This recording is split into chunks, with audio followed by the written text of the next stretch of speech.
না, আমি কালকেই ওনার বাবার সঙ্গে কথা বলেছি। ওনার বাবা বিচার চেয়েছেন। জঘন্যতম ঘটনা, সিট গঠন হয়েছে, পরিবারের পক্ষ থেকে 4 জনের বিরুদ্ধে অভিযোগ দেওয়া হয়েছিল, 2 জনকে গ্রেপ্তার করা হয়েছে, 3 জনকে ডিটেইন করা হয়েছে, যাদের সঙ্গে পলাতক 2 আসামির ফোনে কথোপকথন পেয়েছে পুলিশ। পুরো আইজির নেতৃত্বে পুলিশ, এসটিএফ সবাই কাজ করছেন। ওনার পরিবার যা যা চেয়েছেন সরকারের কাছে সেই কাজ সরকার করছে। আমি আশা করি যে তদন্তের মাঝপথে আমার না বলাই ভালো, কিন্তু এটুকু আমি বলে দিচ্ছি, পরিবার যেভাবে জাস্টিস চেয়েছেন, পরিবার সরকার এবং পুলিশের কাছ থেকে যে যে সহযোগিতা চেয়েছেন সেটা তারা পাবেন। মোট 4টি মামলা হয়েছে। একটি এই জঘন্যতম অপরাধের মামলা ছাড়া আরও 3টি মামলা হয়েছে।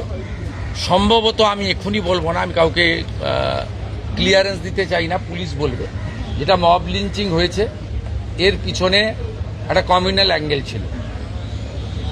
রেল লাইনে যেভাবে রেলপথকে উপড়ানো হয়েছে, আমাদের অতীত ইতিহাস মনে পড়ছে। 2019-এর সিএ বিরোধী আন্দোলন বা কিছুদিন আগে ওয়াকফ অ্যামেন্ডমেন্ট বিরোধী আন্দোলন। তৃতীয় হচ্ছে সিআরপিএফের 2 জন জওয়ান আহত হয়েছেন, একটা পুলিশের গাড়িকে জ্বালানো হয়েছে। আপনারা নিশ্চিন্তে থাকুন, প্রথমটার তো বিচার দেব, ক্যাপিটাল পানিশমেন্ট দেব। ওর বাবা যা যা চেয়েছে সব করবে মুখ্যমন্ত্রী।